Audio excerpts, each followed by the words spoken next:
My husband hid his phone right in front of me. When I confronted him, he got angry, called me paranoid, and refused to explain, but then I discovered he'd been secretly texting our children's teacher. Hello, everyone. I've been hesitant to share this, but I feel like I need to. My story might seem trivial to some, but it's been gnawing at me for weeks now, and I just can't shake it. I've been married to my husband for almost 10 years, and for the most part, things have always been good between us. Sure, we've had our ups and downs, like any couple, but nothing that ever felt like it couldn't be worked through. We've been through a lot together, including buying our first home, having children, and supporting each other through stressful jobs and life changes. We were in sync, at least that's what I thought. I had always trusted him, and I believed he trusted me too. We had a good balance, or so I thought. But recently, things have felt different, subtle changes that I couldn't ignore. It started with his phone. It wasn't anything big at first, just small moments where I caught him acting strangely around it. At first, I didn't pay much attention. I mean, everyone has their private space, right? But then, it started happening more often. I'd catch him quickly hiding his phone or scrolling through it with a sudden nervous glance in my direction. There were no real signs of cheating or anything major to jump to, but I couldn't deny that something felt off. One evening, as I walked into the living room, I saw him holding his phone. As soon as he saw me, he immediately stuffed it into his pocket, the motion so fast it almost seemed unnatural. I froze for a second, unsure of whether I had imagined it. Maybe it was nothing. But the feeling stuck with me. I've always prided myself on being open and trusting in our relationship, but this behavior, it didn't sit right. My curiosity got the better of me. I tried to brush it off, telling myself I was being paranoid, but I couldn't help it. There were other moments, too. He started keeping his phone on him even more, carrying it around the house, even taking it with him into the bathroom. It was as if the phone had become an extension of him. Every time I asked him about it or mentioned it casually, he would change the subject or brush it off with a joke. "What's the matter? You think I'm texting some other woman?" he'd say, laughing it off. But the laughter never reached his eyes. The thing is, I knew him too well. His jokes didn't feel genuine. They felt forced, like he was trying to deflect attention away from something that I wasn't supposed to see. The more I thought about it, the more unsettled I became. Why was he hiding his phone? What was he so worried about? One night, I walked into the kitchen and found him texting on his phone. The second he noticed me, his hand shot out, and he quickly shoved the phone into his pocket again. I didn't say anything at first, but my mind was racing. I had never seen him act so jumpy or guarded about something so simple. I tried to ignore it, but the nagging feeling that something was off became too much to dismiss. I wasn't paranoid. I had to know what was really going on. Later that evening, he left his phone unattended on the couch, and I saw my opportunity. I told myself I wasn't going to snoop. I wasn't that kind of person. But I couldn't ignore the growing suspicion in my gut. I quietly walked over, picked up the phone, and tried to unlock it. My hands were trembling, not out of excitement, but out of fear of what I might find. Just as I was about to glance at the screen, I heard his footsteps approaching. My heart sank as I quickly set the phone back down, acting like I hadn't touched it at all. He came into the room, oblivious, and casually sat down next to me.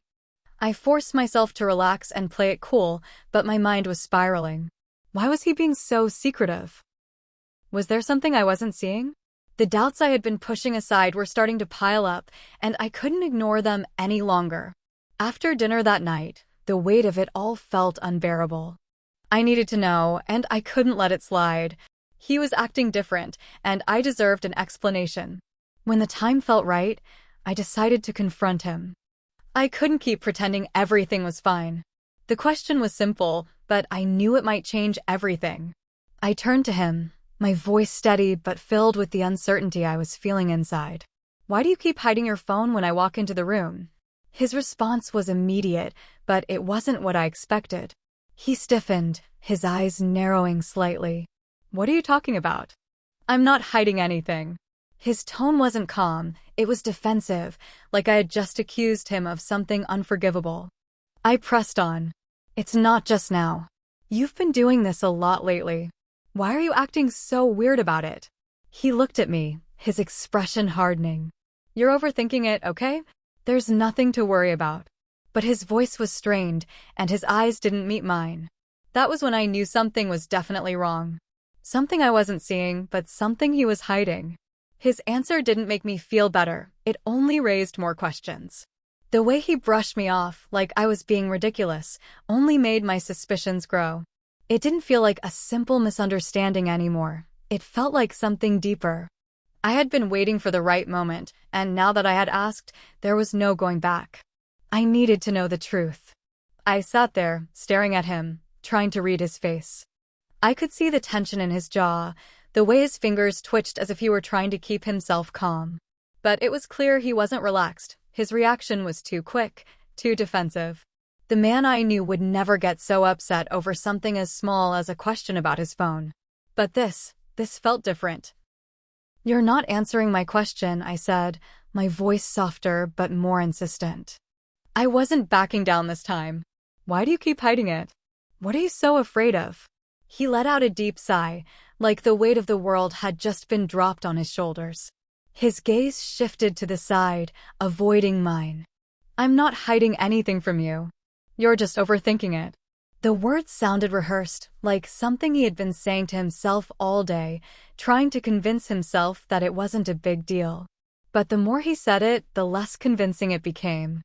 I felt a familiar pang of frustration. He always brushed me off when I tried to ask about things that made me uncomfortable, and for the first time, I realized how much that had been happening lately. Every time I tried to confront him, he turned it back on me. The "you're paranoid" line was his go-to defense, and it was starting to wear thin.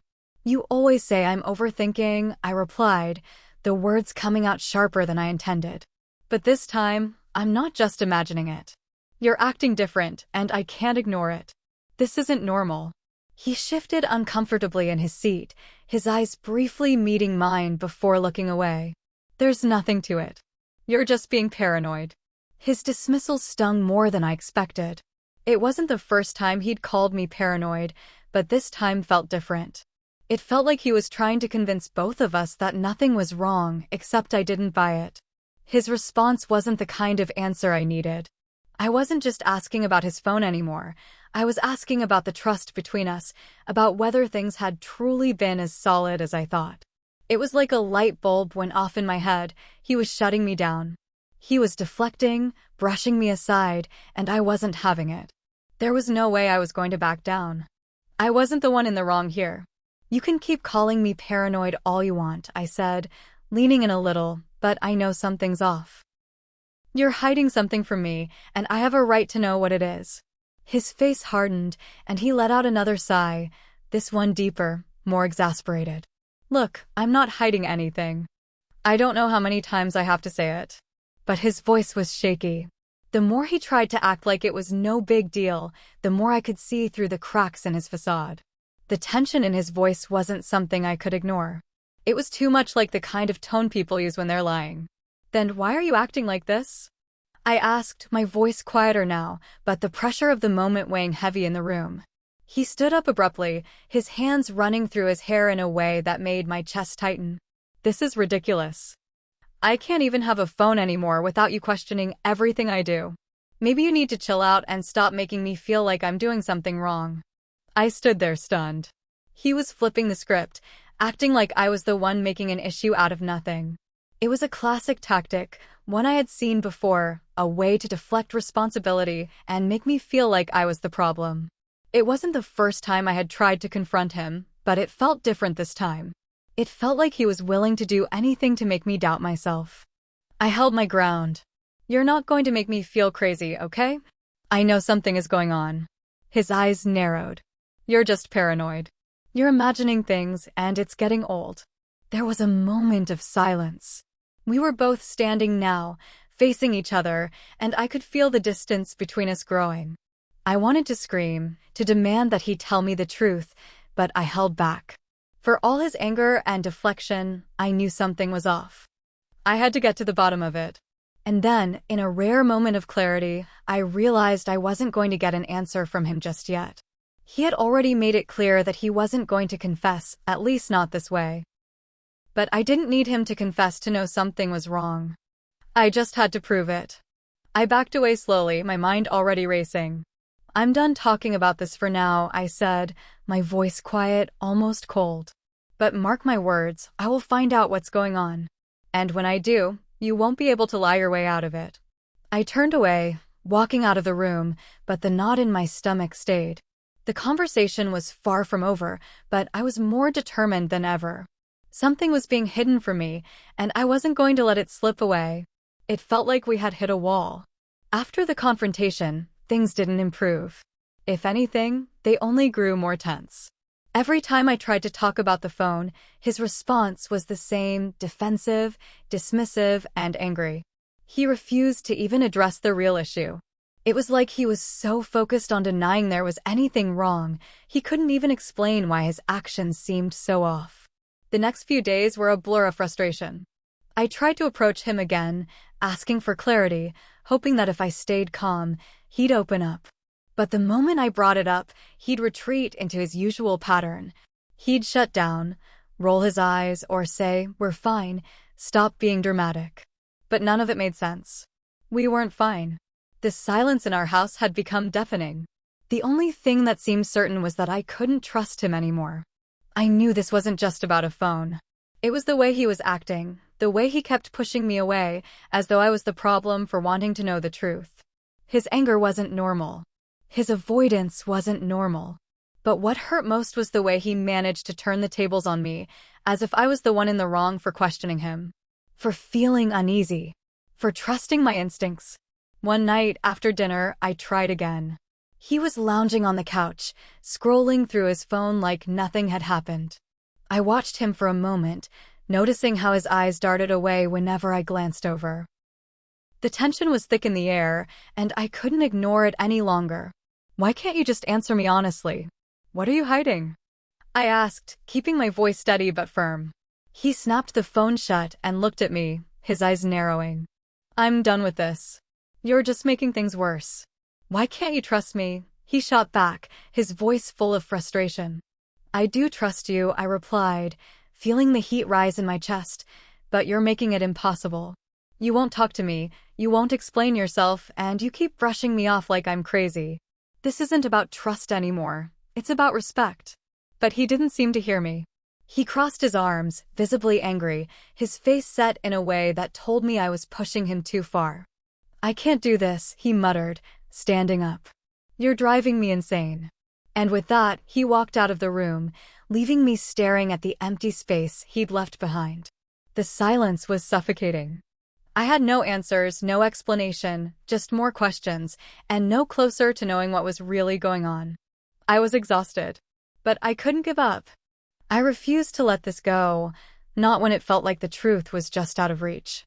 I had to figure this out, for my own peace of mind, and for the sake of whatever we had left.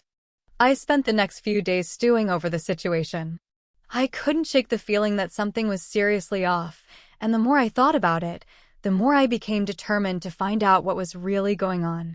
I wasn't going to sit back and wait for him to come clean. I needed answers. He had left me no choice but to take matters into my own hands. One evening, when he was in the shower, I saw his phone lying on the kitchen counter, unlocked. I didn't think twice. My heart raced as I picked it up. My hands trembled slightly, but I knew this was the moment I had been waiting for. I needed to know what was going on. I scrolled through his messages. At first, there was nothing that stood out, nothing that screamed red flag. But then, as I kept going, I came across a thread of text messages that immediately caught my eye. They were between him and our children's teacher. I'd seen her at school events, but I didn't think much of it. A teacher reaching out to a parent to discuss school matters was normal, right? But these messages? They weren't about school at all. They were personal, too personal for comfort. There were texts about late-night conversations, about meeting up at odd times, and messages that, frankly, should not have been sent between a married man and someone who wasn't his wife. I could feel the blood drain from my face as I scrolled. The text messages didn't just stop at friendly exchanges about school. There were hints of something deeper, something more intimate. They talked about meeting up for coffee, then about grabbing drinks. He had promised her that he'd figure something out soon so they could spend more time together. There was talk of private phone calls. It was clear that the relationship went far beyond a simple teacher-parent interaction. I couldn't breathe as I read the messages. My stomach churned, and my hands shook violently as I realized the truth. This wasn't a misunderstanding. This wasn't me being paranoid. He had been lying to me. He had been hiding something, and it wasn't just his phone. He had been emotionally invested in another person for who knows how long. The realization hit me like a ton of bricks. He was texting her, lying to me, and I had no idea. As the shock began to sink in, I put the phone down carefully, taking a few deep breaths. I felt numb, yet strangely clear-headed at the same time. I had the proof. I had what I needed. It was as though a weight had been lifted, and yet the heaviness in my chest remained. I knew I couldn't let this slide. I couldn't pretend I hadn't seen what was right in front of me. This wasn't just a minor issue anymore. This was about betrayal. This was about dishonesty and secrets. I waited for him to come out of the shower, feeling the tension building up inside me. When he finally walked into the room, I didn't say a word. I just held up the phone in front of his face. His face immediately changed. "What is this?" I asked, my voice steady but sharp. He froze. His eyes shifted, and his expression faltered. There was no denying it now. His face turned pale, and for the first time in days, he didn't have an excuse. There were no words. Just silence. "You've been texting her, haven't you?" I asked, my voice almost a whisper. "Our children's teacher. You've been hiding it all along." He opened his mouth to speak, but no words came out. He stood there, like a deer caught in headlights. I knew everything now. I wasn't going to let him lie anymore. The truth was out, and I had the proof I needed. It was time to face the consequences. And for once, he couldn't talk his way out of it.